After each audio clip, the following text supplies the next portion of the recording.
Alright, let's talk about Netflix's new movie Fall For Me.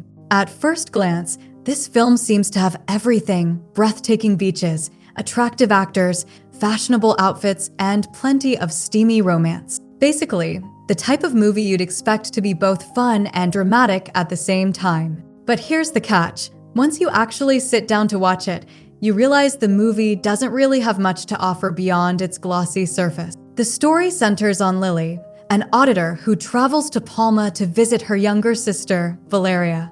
Valeria is engaged to a shady man named Manu, and together, they plan to use their inheritance to open a bed and breakfast. This inheritance comes from the estate their late mother left behind. Lily is completely against the idea. She feels that selling the estate is a terrible decision. While trying to convince her sister to reconsider, Lily meets Tom, a mysterious bartender. At first, it looks like a romance is about to blossom.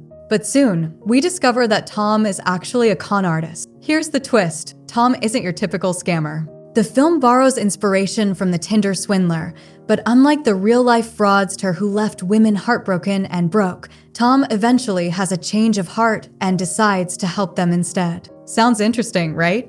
Unfortunately, the way it plays out on screen feels underwhelming. The biggest issue is that Lily and Valeria don't do much in their own story. They mostly just react to whatever happens around them. Compare this to Ladies vs. Ricky Ball, where the women came together to outsmart the con man. That film gave its female characters real personality and power. Fall For Me, sadly, does not. On top of that, the pacing is painfully slow. The story drags on, and when it finally reaches the climax, the editing is so sloppy that it feels unintentionally funny rather than dramatic. And let's not forget the so-called intimate scenes. There are plenty of them, but instead of adding romance or chemistry, they feel forced, awkward, and at times even uncomfortable. Honestly, the chemistry between Lily and Tom just doesn't feel convincing. To give credit where it's due, the cast is committed. Svenja Jung, Theo Trebs, and the others put in full effort. They look great, they act with energy,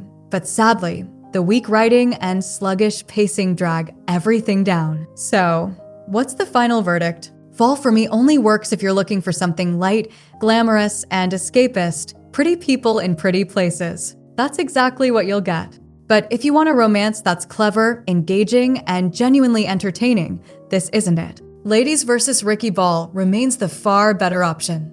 And just to clear things up, there's not going to be a sequel. Fall For Me is a one-and-done story. The ending even jumps a year ahead to show where the couple ends up, wrapping things up neatly. At the end of the day, Fall For Me looks glossy and romantic on the surface, but once you finish watching, it doesn't really leave you with much to remember.